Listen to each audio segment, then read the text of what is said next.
going to queer up education. Miami-Dade School Board debates LGBTQ plus History Month acknowledgement.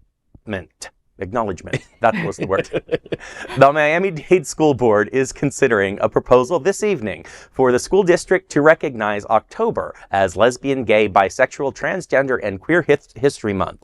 But the move is facing opposition from board members who say the recognition could run afoul of the state's Don't Say Gay laws. The board has approved a similar resolution in 2021, but rejected the proposal last year following the passage of the controversial law. In a recent meeting, Vice Chair Danny Espino and members Roberto Alonso, Blanco, and Monica Colucci expressed concern about the legality of the resolution, saying it might violate the Parental Rights and Education law's limits on discussion of sexual and gender identity in the K-12 education system. Florida Governor Ron DeSantis signed the controversial HB 1557 into law on March 28, 2022, and the law took effect on July 1st last year. The law and more recent extensions prohibit the discussion of gender identity and sexual orientation in Florida public schools through graduation in grade 12. Alonso, Blanco, and Colucci also expressed their personal beliefs that discussions of sexual orientation and gender identity are more appropriate at home with family than at school. Queer News Tonight anchor Maxx Fenning is on location and tweeting through the meeting, monitoring the debate.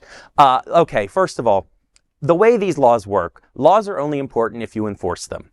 And you can only enforce them if people challenge them. And in order to get these things challenged in courts and overturned, we need a school board like Miami-Dade to stand up and say, you know what, we're going to do it. Yeah. And you know, screw the ramifications for me personally, because really what they're worried about is the governor's going to dismiss them and come in and appoint someone else. But if you can get it working and you can get it in the courts, Hamburger Mary's proved this by getting the trans bills in the court system. If we can get a school board to do this, that would be amazing. It really would. I don't think they'll stand up to scrutiny under the justice system. You know, I got to tell you that I know it's very hard to believe, but I was raised very sheltered. Okay. I had a very sheltered life growing up. My mom was very religious and stuff like that. So everything that I learned about sexuality and things that were supposed to happen with a woman's body, I learned in school, you know, and yeah, but that was under the bleachers. That was it's totally different. I know, but I'm saying it's the 90s and sex ed was being,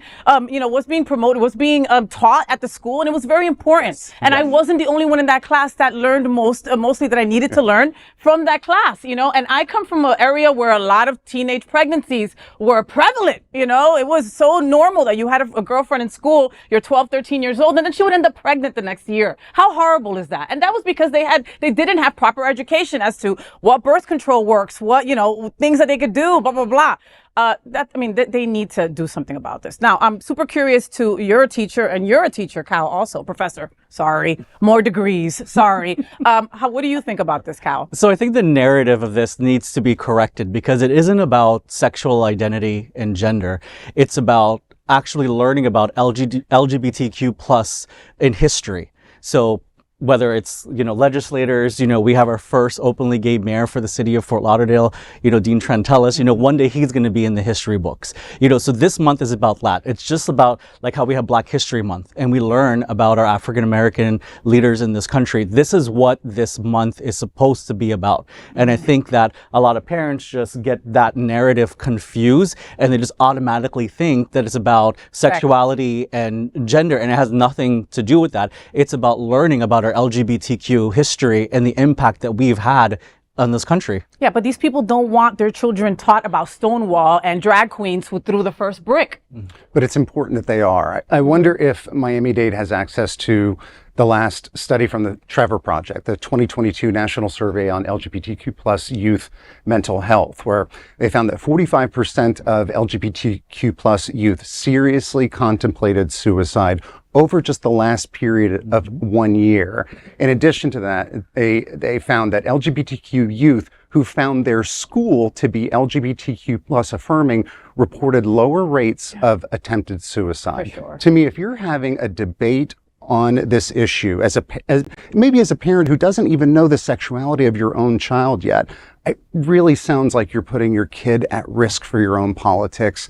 and it turns my stomach. Well, yeah, that's the thing. They're not like promoting it well. And I don't understand like what this involves, right? Sure. Let's say it passes and now we have LGBTQ History Month. What does that mean for the students? What does that mean for the board? What are you now going to include in the curriculum? And now that there is the Don't Say Gay bill, what is allowed and what is not allowed? So if you're thinking, I'm sending my child to school to learn about sex, then maybe not. Maybe I wouldn't want my kid to go to school and learn about LGBTQ plus history. But if we're showing them that it's just part of the curriculum, a lesson, just as if we would teach about Henry VIII or whatever, then that would be different. But they're not promoting it in a way that allows parents to feel comfortable with sending their kids to school in this way. Yeah, and parents hear LGBTQ plus, and the first thing they think of is sex. Like, we're so sexualized. There's nothing else past that, you know. And that's the importance of exercising this law and getting it into the court system. It's about saying, oh, we're not actually teaching your kids about sex. We're teaching them about people who are, as you were saying, Carl, leaders in the community who are part of this massive history of people who are still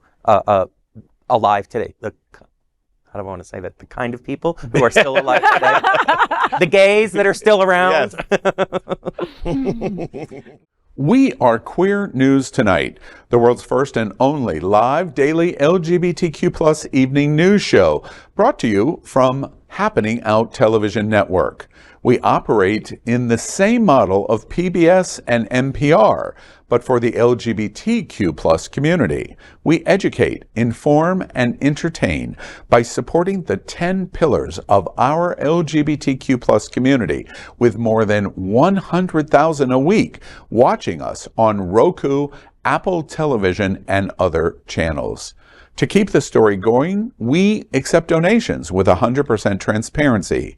Stay updated and live authentically with Queer News Tonight.